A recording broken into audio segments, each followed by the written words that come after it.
कभी कभी इतिहास में ना एक अकेली घटना, बस एक घटना डोमिनो की तरह पूरी दुनिया को गिरा देती है। तो आज हम उसी डोमिनो इफेक्ट को समझने वाले हैं जिसने पूरी दुनिया को पहले विश्व युद्ध की आग में झोंक दिया था। और पता है आज की हमारी सारी बातचीत का आधार क्या है? ये हाथ से लिखे हुए नोट्स। मतलब हम सीधे उन्हीं के शब्दों में इतिहास को समझ रहे हैं जिन्होंने इसे सबसे करीब से देखा था। तो चलिए साथ मिलकर इन पन्नों को पलटते हैं और देखते हैं कि ये कहानी हमें कहाँ लेकर जाती है। तो सवाल एकदम सीधा सा है, आखिर कैसे एक मर्डर ने पूरी दुनिया को जंग में धकेल दिया? लेकिन इसका जवाब वो उतना सीधा है नहीं। चलिए इस गुत्थी को सुलझाने की कोशिश करते हैं। तो हर बड़ी आग की शुरुआत एक छोटी सी चिंगारी से ही होती है, और इस कहानी की शुरुआत भी कुछ ऐसी ही है। एक छोटी सी चिंगारी जिसने देखते ही देखते पूरी दुनिया में आग लगा दी। देखते हैं कि ये चिंगारी आखिर थी क्या। ये बात है 28 जून 1914 की। जगह थी साराजेवो और निशाना थे ऑस्ट्रिया के राजकुमार आर्च ड्यूक फ्रांस फर्डिनेंड। उनकी हत्या हो जाती है और बस इसी एक घटना ने इतिहास का रुख हमेशा हमेशा के लिए बदल दिया। यही वो पल था जिसने दुनिया को पहले विश्व युद्ध के एकदम मुहाने पर लाके खड़ा कर दिया था। और इसके ठीक एक महीने बाद 28 जुलाई 1914 को ऑस्ट्रिया सर्बिया पर हमला कर देता है और बस इसी के साथ ऑफिशियली पहले विश्व युद्ध की शुरुआत हो जाती है। वो जो डोमिनो थे ना, अब वो एक एक करके गिरना शुरू हो चुके थे। अब सोचिए, जो लड़ाई सिर्फ 2 देशों के बीच शुरू हुई थी वो जंगल की आग की तरह फैल गई, और देखते ही देखते इसमें कुल 37 देश शामिल हो गए। 37, मतलब लगभग पूरी दुनिया ही इस महायुद्ध की चपेट में आ चुकी थी। तो सवाल ये उठता है कि ये 37 देश आखिर कौन किसकी तरफ था? उस वक्त दुनिया साफ साफ 2 हिस्सों में बट गई थी। आइए देखते हैं कि कौन सी टीम में कौन कौन शामिल था। तो ये थी वो 2 टीमें।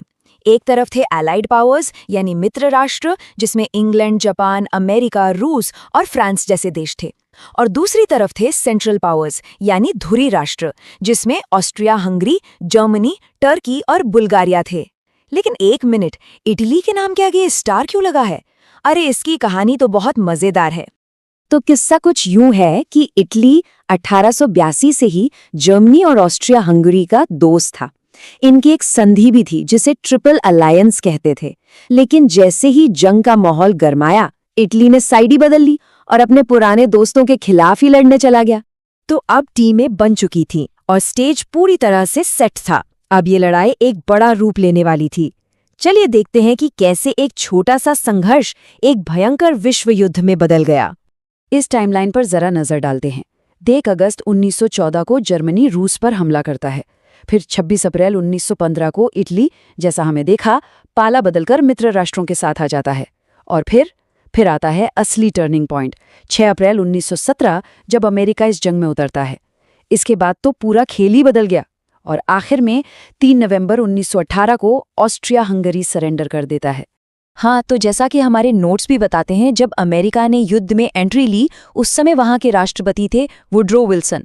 और ये कोई छोटी मोटी घटना नहीं थी। सच कहें तो ये युद्ध का सबसे बड़ा टर्निंग पॉइंट था। अमेरिका के आने से पूरा पासा ही पलट गया था। सोचिए, पूरे 4 साल तक दुनिया इस आग में जलती रही। और फिर वो दिन आया 11 नवंबर 1918, जब जर्मनी ने भी आखिर हार मान ली। युद्ध तो खत्म हो गया था, लेकिन शांति अभी भी बहुत दूर थी। लड़ाई तो खत्म हो गई थी, पर असल कहानी तो अब शुरू होनी थी।